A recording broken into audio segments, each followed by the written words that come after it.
Bienvenidos a este espacio de reflexiones pedagógicas. Hoy el tema que nos convoca son las pedagogías críticas. Durante el desarrollo de este video vamos a observar y analizar algunas ideas en torno a las pedagogías críticas, sus temas más importantes, sus corrientes, sus reflexiones en torno a la educación y algunos de sus principales exponentes. Para iniciar el tema, vamos a presentar esta frase de Paulo Freire que enmarca el sentido filosófico de las pedagogías críticas. Lucho por una educación que nos enseñe a pensar y no por una educación que nos enseñe a obedecer. Como ya lo hemos estudiado, la educación es un sistema que se inventó para replicar modelos sociales, políticos, religiosos, culturales. Por lo tanto, las pedagogías críticas nos invitan a la emancipación, a la oportunidad de transformar y liderar nuestro contexto histórico. Ahora sí, vamos a responder la pregunta, ¿qué son las pedagogías críticas? Son aquellas propuestas educativas y formativas centradas en la emancipación, es decir, en la liberación de los oprimidos. Las pedagogías críticas emergen en el siglo XIX en Europa, en una época de cambios políticos, sociales, religiosos, y en ellas hay una pregunta por la educación como práctica de la libertad, la formación como emancipación y la pedagogía en tanto a saber crítico. Las bases epistemológicas de las pedagogías críticas es la obra de Karl Marx y su crítica radical al capitalismo.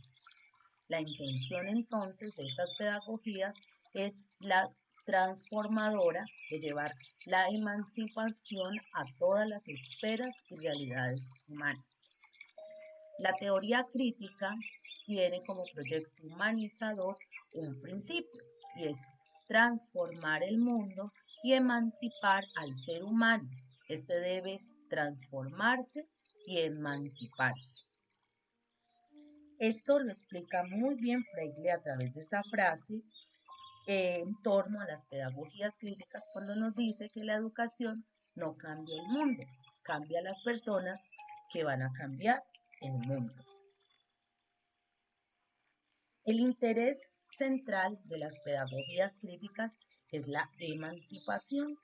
La emancipación es vista como una propuesta antropológica, como una idea esperanzadora que defiende la condición humana como condición de posibilidad como un motor histórico.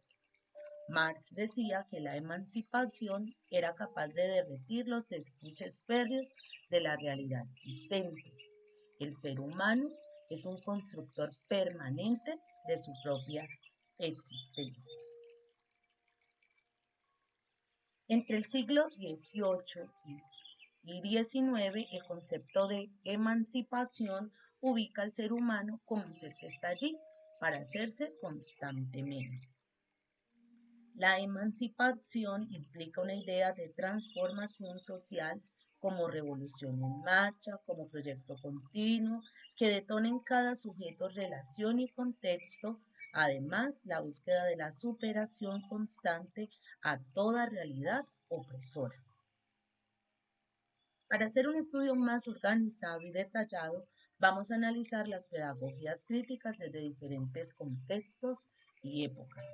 Entonces tenemos la pedagogía crítica alemana, la pedagogía crítica francófona, la pedagogía crítica anglosajona y la pedagogía crítica latinoamericana o educación popular. Vamos a empezar con la pedagogía crítica alemana. Esta existe desde el siglo XIX y desde su praxis educativa y formativa intenta responder qué hace crítica la pedagogía crítica, cómo educar después de Auschwitz y qué retos formativos le coloca al sujeto la formación entendida como emancipación.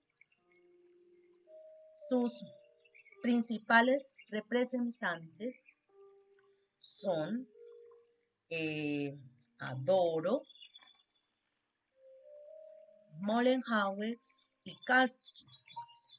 Esta pedagogía nace de una experiencia profunda del dolor humano provocada por la irracionalidad y el inhumanismo del sistema nazi, que alcanza su máxima expresión en Auschwitz. Es así como uno de sus exponentes, Adorno, lo expresa: lograr que Auschwitz no se repita. Es así como el punto de partida de la reflexión crítica lo constituye un hecho social. Otro aspecto importante para resaltar es que la teoría crítica se presenta como una crítica a la teoría tradicional que mantenía una separación entre pensamiento y acción, entre teorías y praxis. Ahora tenemos la pedagogía crítica francófona o teoría crítica de la producción.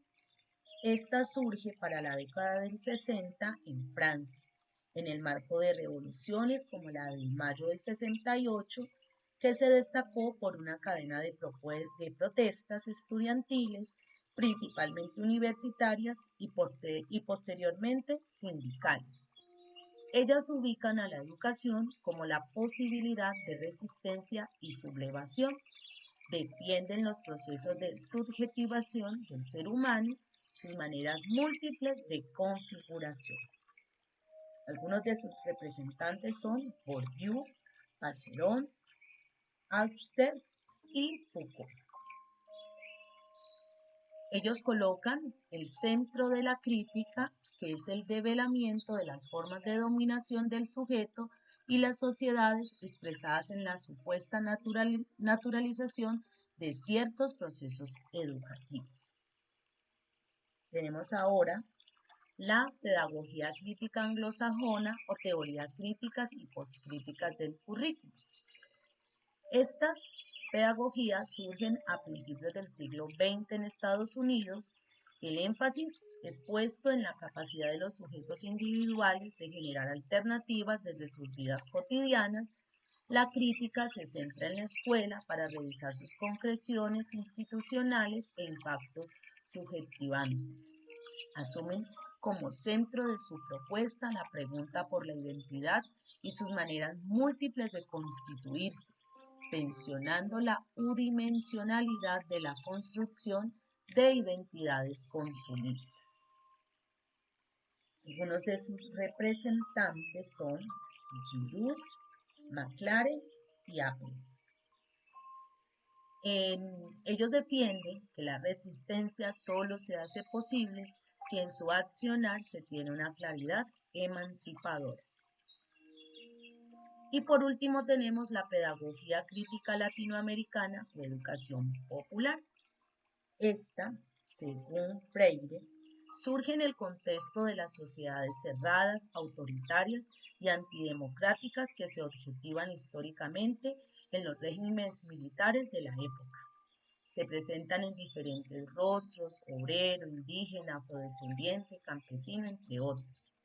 Ellas luchan por la reivindicación de la contextualización de dichos objetos. Es una pedagogía esperanzadora que reivindica sus saberes y poderes, sus vidas cotidianas como campos de resistencia y transformación.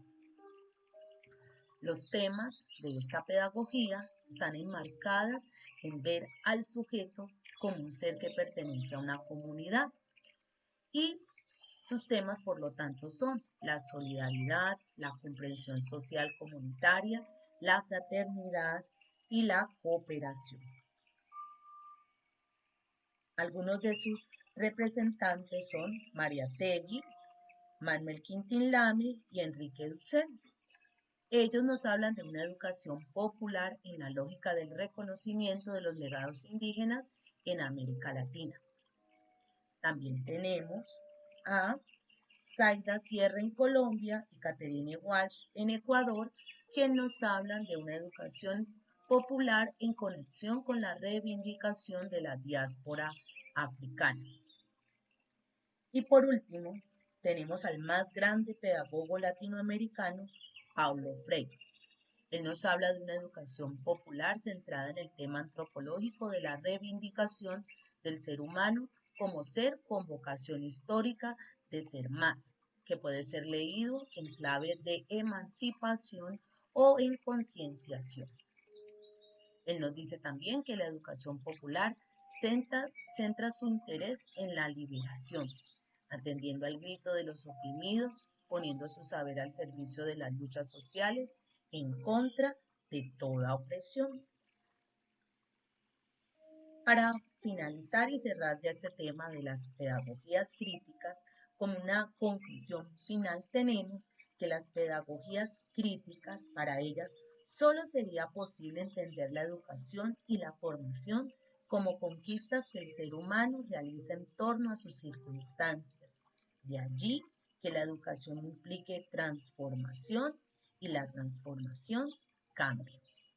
Agradezco mucho la atención y los aprendizajes que hemos adquirido en este espacio.